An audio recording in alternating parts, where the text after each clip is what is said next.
करने का अधिकार नहीं है। आपने सुना होगा, कहा जाता है कि नारी सालिग्राम की पूजा नहीं कर सकती। मैं छाती ठोक करके कह सकता हूं, प्रमाण के साथ कह सकता हूं, नारी सालिग्राम भगवान की पूजा करने की अधिकारिणी है। कोई काटे मेरी बात।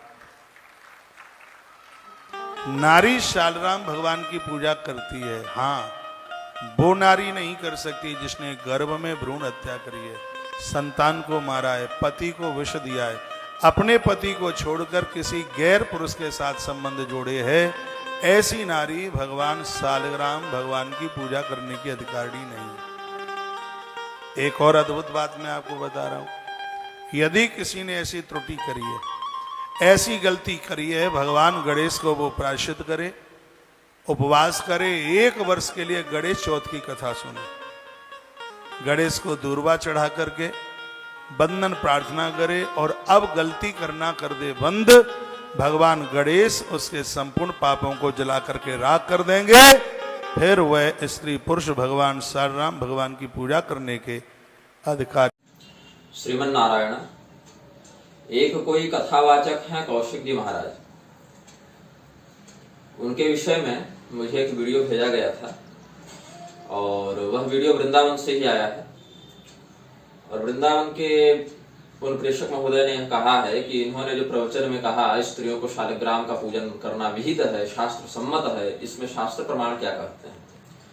तो कौशिक जी का जब मैंने वो वीडियो देखा तो उसमें वो कह रहे हैं मैं सीना ठोक कर सकता हूँ कि स्त्रियां पूजन कर सकती हैं, बस 3 स्त्रियां पूजन नहीं कर सकती, जिसमें उन्होंने भ्रूण हत्या का, व्यभिचार का इत्यादि का वर्णन किया है। वो तो ठीक है, भ्रूण हत्या, व्यभिचार इत्यादि, परपुरुष संसर्ग आदि या जहर इत्यादि देने वाली स्त्रियां तो साक्षात राक्षसी ही जाननी चाहिए। उसको तो मैं स्त्री मानता ही नहीं, वो तो मैं फिर मनुष्येतर, वो राक्षस पिशाचादि योनियों का मैं समझूंगा जो भ्रूण हत्या कर दे, विषादी से दग्ध कर दे अपने सौभाग्य को और परपुरुष संसर्ग करने लगे।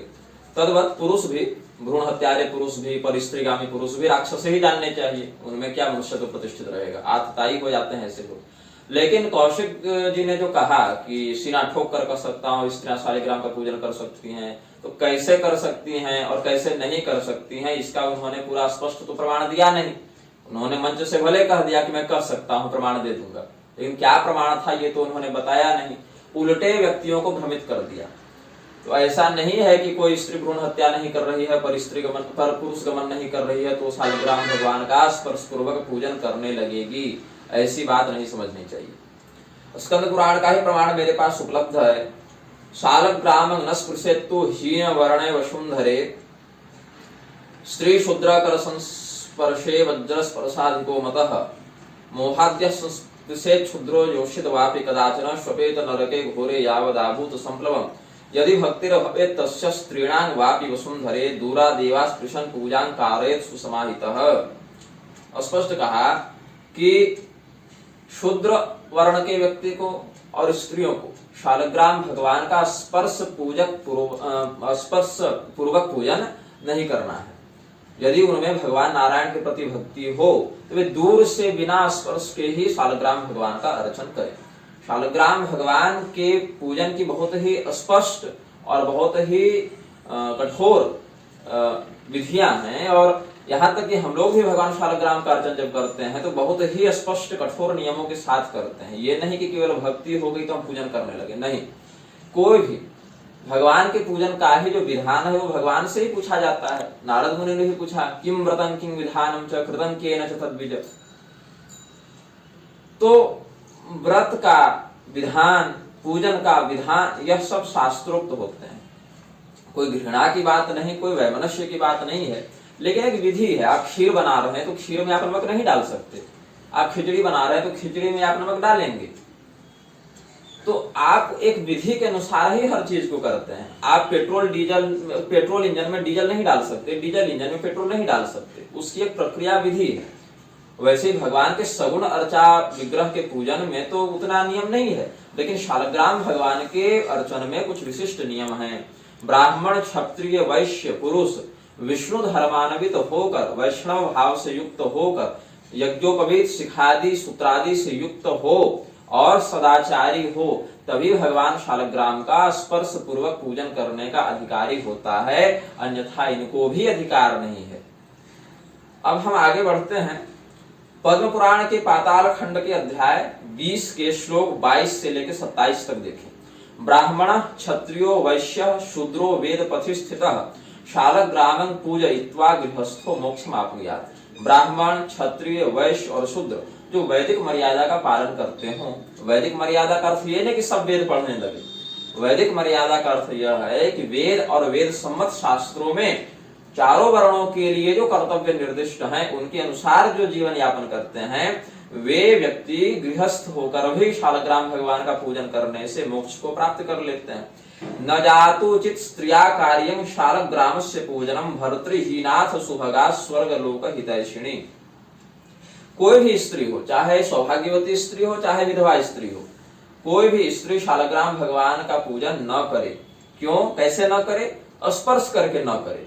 मोहात् स्पृष्ट्वापि महिला जन्मशील गुणान्विता हित्वा पुण्य समूहंसा सत्वरं नरकं व्रजेत्। मोह से भी कोई महिला भगवान शालग्राम का स्पर्श करती है तो फिर उसको नरक जाना पड़ता है, अपने पुण्य समूहों का वह स्वयं नाश कर देती है। स्त्री पाणि मुक्त पुष्पाणि शालग्राम शिरोपरि पवे रधिक पातानि बदंती ब्राह्मणोत्तमा। श्रेष्ठ विद्वज्जन बताते हैं कि स्त्री के हाथ से स्पर्श पूर्वक जो पुष्प इत्यादि भगवान शालग्राम को चढ़ाए जाते हैं वे रक्त पीव इत्यादि से भी अधिक घृणित हो जाते हैं उनके लिए। चंदनं विषशंकाशं कुसुमं वज्र सन्निभं नैवेद्यं कालकूटाभं भवेद भगवतः कृतम।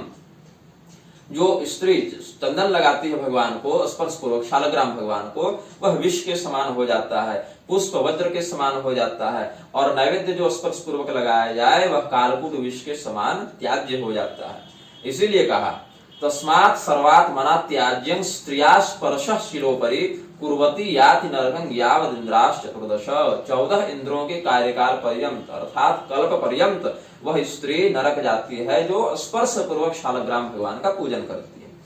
अब हम यह देखते हैं भविष्य पुराण के तृतीय पर्व खंड 3 अध्याय 22 के 14, 15, 16 श्लोकों में क्या कहते हैं। मुनयो देवता सर्वास तथा पितृगणा प्रिय सर्वे ते तृप्तिमायान्ति शालग्राम से पूजनात्। जो व्यक्ति शालग्राम भगवान का पूजन करता है उसके लिए देवता पितर मुनि सभी तृप्त हो जाते हैं, ऐसा समझना चाहिए। लेकिन कैसे करेंगे पूजन? तो जो द्विजाति हैं, ब्राह्मण क्षत्रिय वैश्य पुरुष हैं और द्विजाति धर्म से संस्कृत हैं, यज्ञोपवीत शिखा सूत्र आदि स्वशाखोक्त मार्ग से अधिकृत हैं, ऐसे व्यक्ति स्पर्श पूर्वक चंदन इत्यादि से पूजन करें। और जो शूद्रगण हैं वह केवल स्नान मात्र से बाहर से ही पूजन कर लें। और जो म्लेच्छ गण हैं, जो शूद्र भी नहीं है, जो म्लेच्छ हैं, जो सनातन से ही बाहर हो गए, हिंदू धर्म से ही बाहर हो गए, वो क्या करें? केवल दर्शन मात्र से प्रणाम कर लें भक्ति पूर्वक, तो उनके लिए वही पूजन हो जाता है।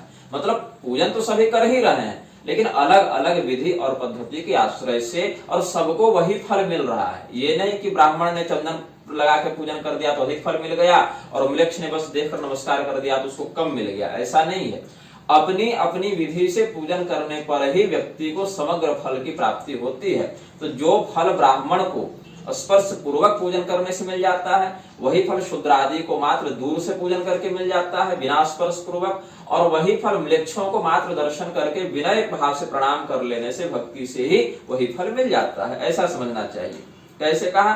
द्विजातिभिस्त्रिवर्णैश्च पूजनं चंदनादिकैः शूद्रैश्च स्नानमात्रेण भक्ति भावेन पूजनं म्लेच्छैश्च दर्शनं पुण्यं विनयाद भक्ति भावतः शालग्राम स्वयं ब्रह्म सच्चिदानंद विग्रहः तस्य दर्शन मात्रेण क्षयं यास्यन्ति वैमलाः।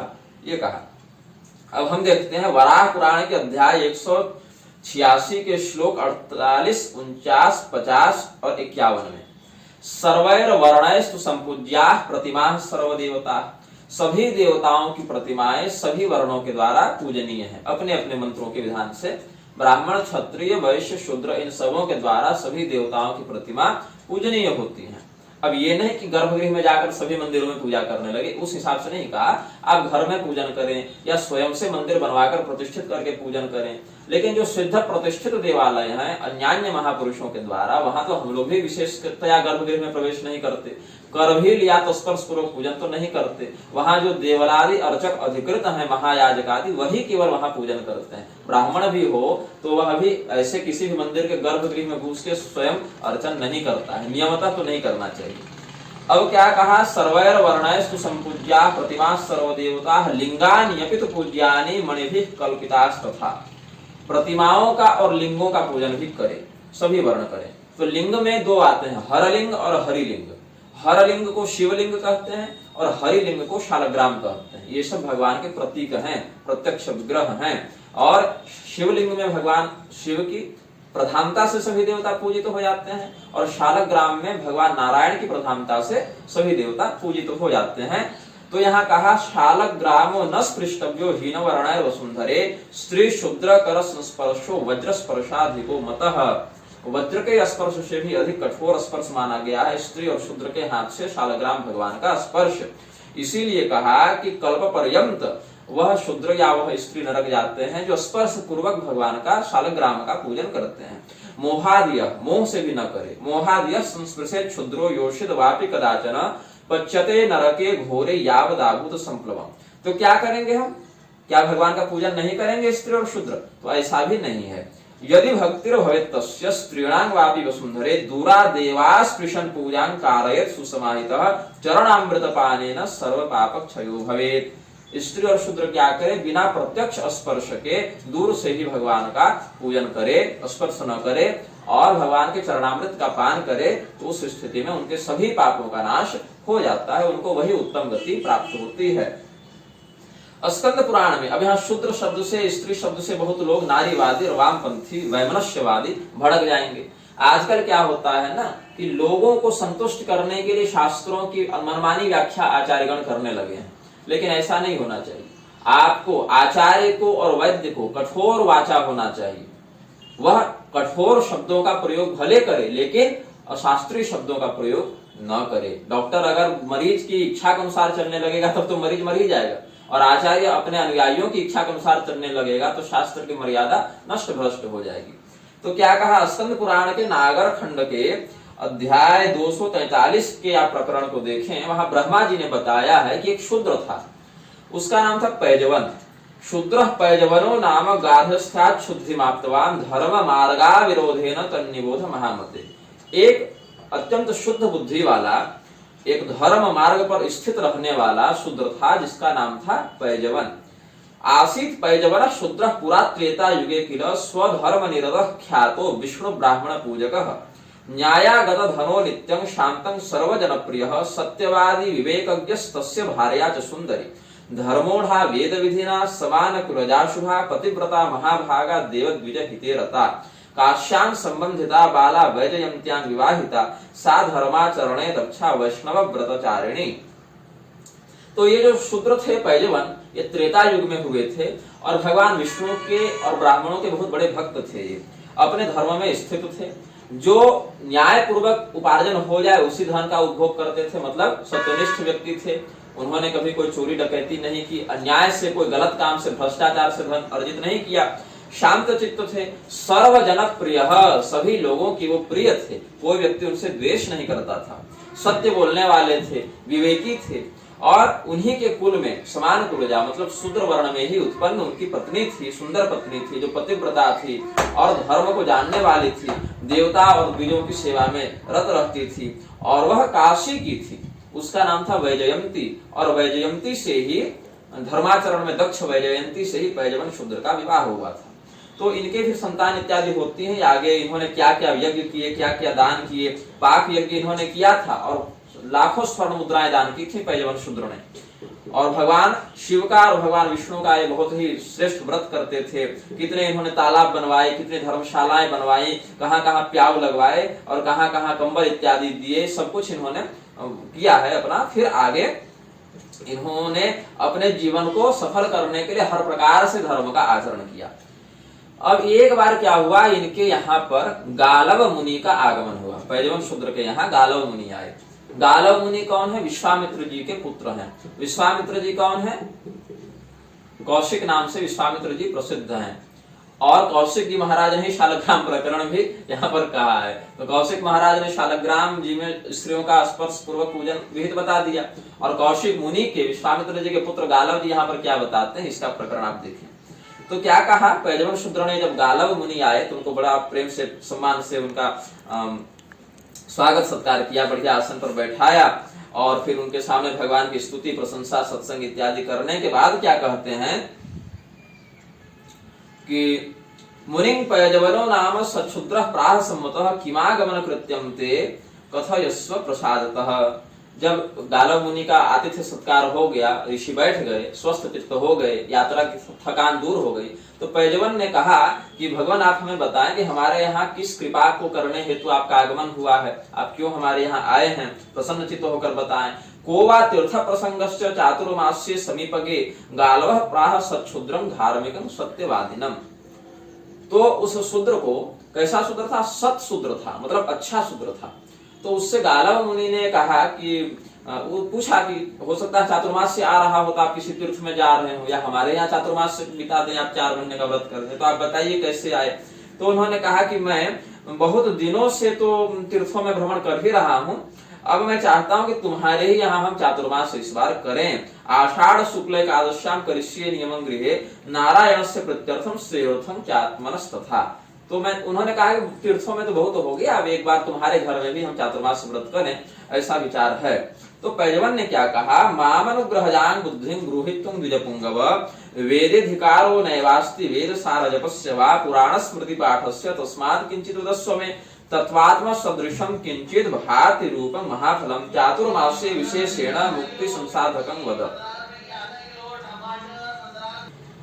तो गालव मुनि ने बताया कि मैं तुम्हारे यहाँ चातुर्मास से करूंगा। तो पैजवन ने कहा कि महाराज मैं तो समझता हूँ कि शूद्रों का वेद पाठ में अधिकार नहीं है, हम लोग वेद स्मृति पुराण आदि के पाठ में अधिकृत नहीं है, और पुराण स्मृति इत्यादि का हम श्रवण करते हैं।